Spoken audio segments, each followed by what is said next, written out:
Just as he was speaking, Judas, one of the 12, appeared. With him was a crowd armed with swords and clubs sent from the chief priests, the teachers of the law, and the elders. Now the preacher had arranged a sign with them. The one I kiss is the man. Arrest him and lead him away under guard. Going once to Jesus, Judas said, Rabbi, and kissed him. The man seized Jesus and arrested him. Then one of those standing near drew his sword and struck the servant of the high priest, cutting off his ear.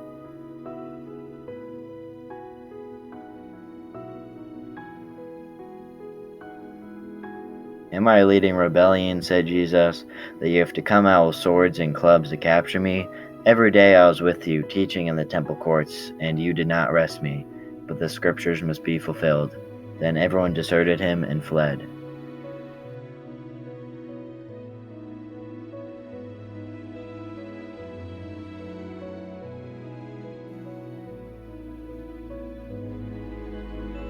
The high priest asked him, Are you the Messiah, the Son of the Blessed One? I am, said Jesus, and you will see the Son of Man sitting at the right hand of the Mighty One and coming on the clouds of heaven. The high priest tore his clothes. Why do you need any more witnesses? He asked. You have heard the blasphemy. What do you think? They all condemned him worthy of death. Then some began to spit on him. They blindfolded him, struck him with their fists, and said, Prophesy! And the guards took him and beat him. So they bound Jesus, led him away, and handed him over to Pilate.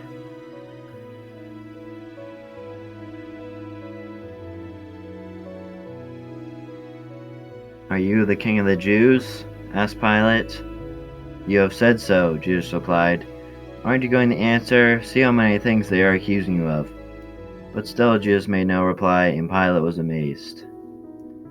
Now it was the custom at the festival to release a prisoner whom the people requested. Do you want me to release to you the king of the Jews? Asked Pilate. The chief priests stirred up the crowd to have Pilate release Barabbas instead. What shall I do then with the one you call the king of the Jews? Pilate asked them.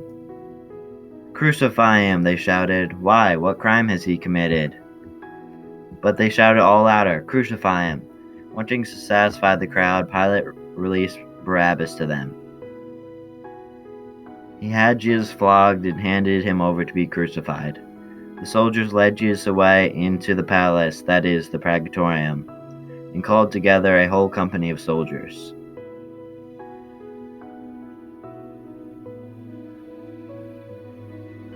They put a purple robe on him, then twisted a crown of thorns and set it on him. And they began to call out to him, Hail, King of the Jews! Again and again they struck him on the head with a staff and spit on him. Falling on their knees, they paid homage to him. And when they had mocked him, they took off the purple robe and put his own clothes on him. Then they led him out to be crucified. A certain man from Cyrene, Simon, the father of Alexander and Rufus, was passing by on his way from the country, and they forced him to carry the cross. Dividing up his clothes, they cast lots to see what each will get. It was 9 a.m. when they crucified him. They crucified 2 rebels with him, one on his right and one on his left. Those who passed by hurled insults on him, shaking their heads and saying, So, you who are going to destroy the temple and building in 3 days, come down from the cross and save yourself. In the same way, the chief priests and the elders of the law mocked him by saying to themselves, He saved others, they said, but he can't save himself. Let this Messiah, this King of Israel, come down from his cross that we may see and believe. At noon, darkness came over the whole land until 3 p.m. At 3 p.m, Jesus cried out in a loud voice, Eloi, Eloi, lema sabachthani, which means, my God, why have you forsaken me? When some of those standing near heard this, they said, Listen, he's calling Elijah. Someone ran, filled a sponge with wine vinegar, put it on a staff, and offered it to Jesus to drink. Now leave him alone. Let's see if Elijah comes to take him down, he said. With a loud cry, Jesus breathed his last.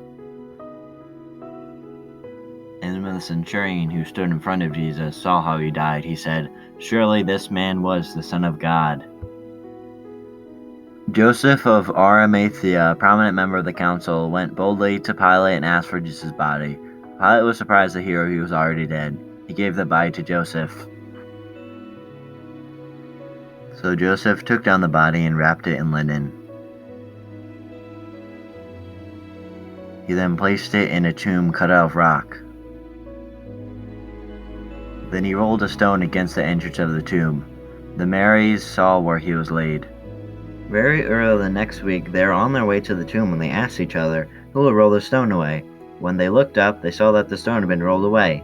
As they entered the tomb, they saw a young man dressed in a white robe. "Do not be alarmed," he said. "You are looking for Jesus the Nazarene, who was crucified. He has risen. He is not here. See the place where he laid him. But go, tell his disciples and Peter, he's going ahead of you into Galilee. There you will see him, just as I had told you." Trembling and bewildered, the women fled the tomb. They said nothing to anyone because they were afraid.